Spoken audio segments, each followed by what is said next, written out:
Retornando a essa semana de termodinâmica, uma vez que a gente tem esses conceitos dos parâmetros termodinâmicos principais, a noção de sistemas, a gente pode trabalhar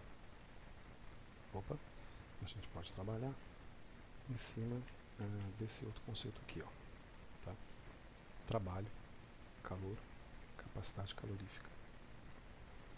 O calor é representado por esse Qzão aqui, a seta não está aqui à toa, né? É representado por esse Qzão. E a capacidade calorífica está representada por esse C minúsculo aqui. Trabalho, normalmente é representado por W, pode ser representado por um outro fator, e aqui a variação de temperatura.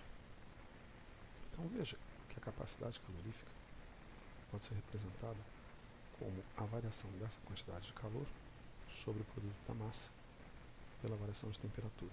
Isso vai ser expresso em determinada quantidade, né? O calor aqui, a energia medida em trabalho, é o trabalho, portanto é medida em joules, a massa é medida em quilos no sistema internacional, e essa temperatura erroneamente é medida em graus Celsius aqui.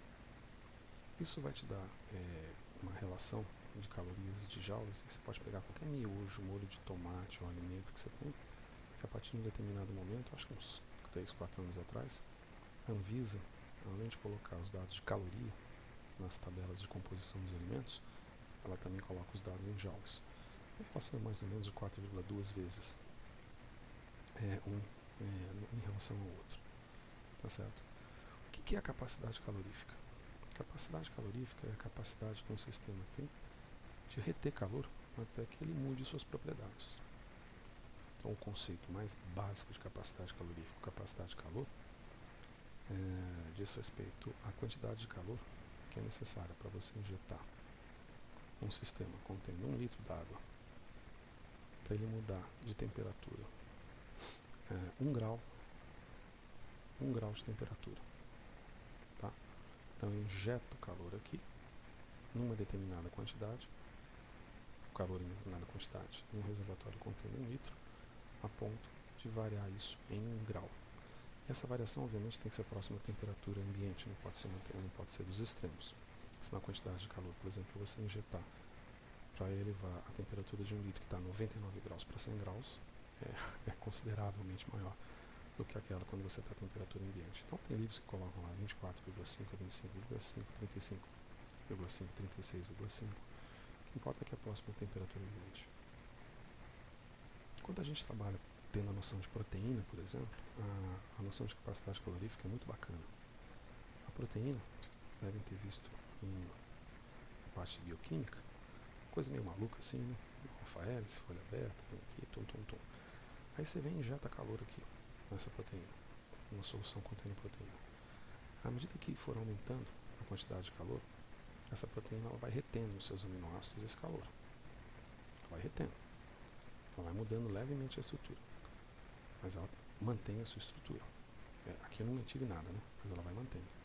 Até que chega uma hora que a bichinha simplesmente desnatura todinho. Quando ela desnatura todinho, esses aminoácidos, aqueles que estavam internos nela, por exemplo, recebem uma quantidade de calor muito grande nas suas estruturas, possibilitando essa proteína reter mais calor.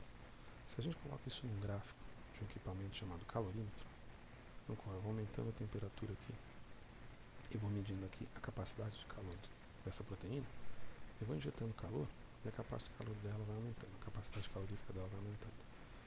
Chega uma hora que a capacidade de calor dela vai para um pico e depois cai novamente.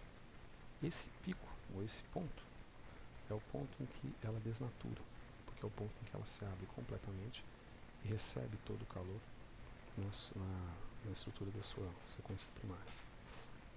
Bonitinho, isso para você entender mais ou menos o que é a capacidade de calor. Nessa outra prancha que a gente colocou para vocês, tem 2 conceitos. Esses conceitos eu peguei em função dos livros que eu passei para vocês também as páginas certinhas, tá?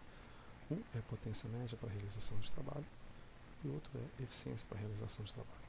Apesar da equação de potência ser tão bonitinha assim, você tem que lembrar o seguinte, que potência, isso aqui a gente colocou na aula de bioeletricidade, potência é medido em watts. E watts é uma representação de joule por segundo. Então é a mesma coisa aqui, ó, joule trabalho pela variação de tempo em segundo. Não precisa nem ter esse pezinho com tracinho aqui em cima indicando potência média. Essa é como é que fala, o fluxo de trabalho realizado por um determinado equipamento no segundo. Quer um exemplo prático disso? Pega um chuveiro, vamos dizer um chuveiro super legal aqui, ó. Dá uma olhada que o chuveiro tem informação, essa informação é chamada potência, e essa potência é sempre dada em watts. Chuveiros de 127 volts, normalmente 3.500 watts, ou seja, representando 3.500 joules por segundo. Essa é a potência do equipamento.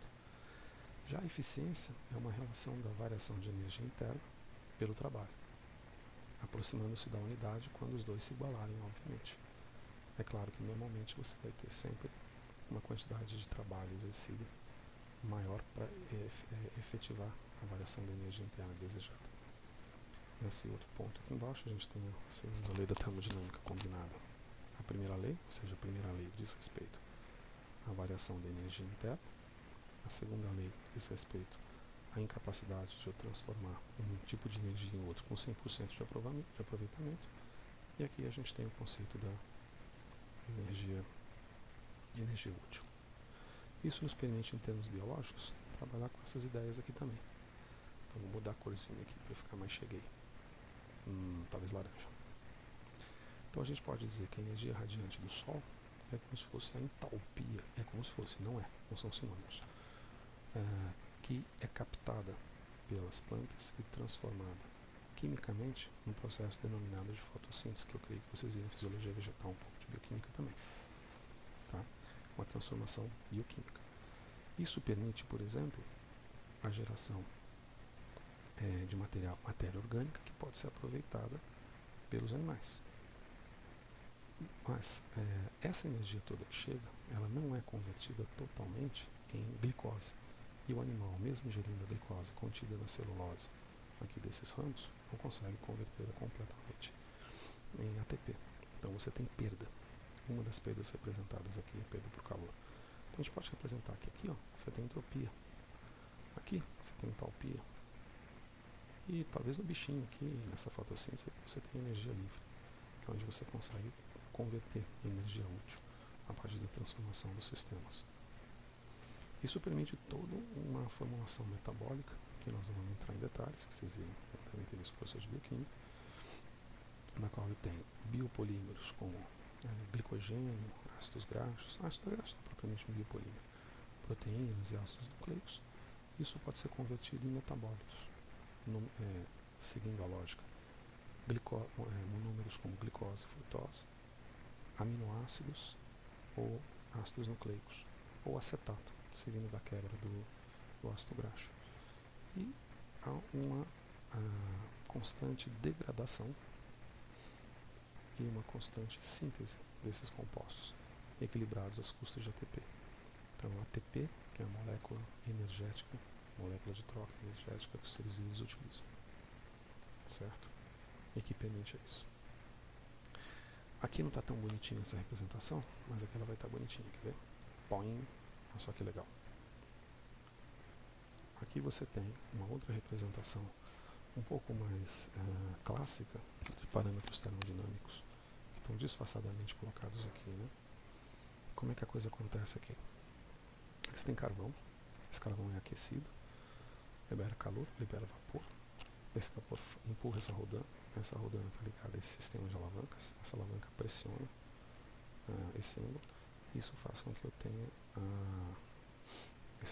captação de água no enchimento do reservatório. Então, essa captação de água no enchimento do reservatório pode-se dizer que seria uma variação de energia livre. Tá?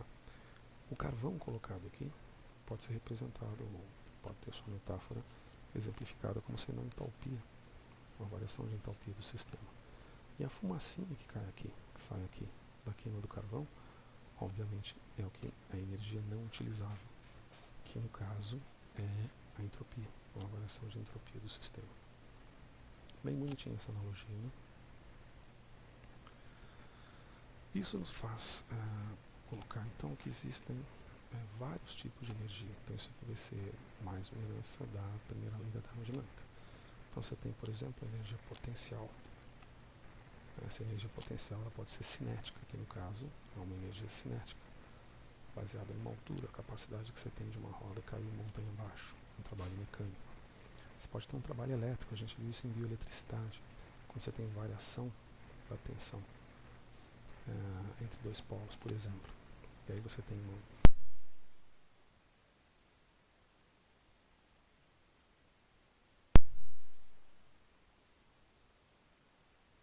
deu algum pau aqui em algum lugar. Pera aí, deixa eu tentar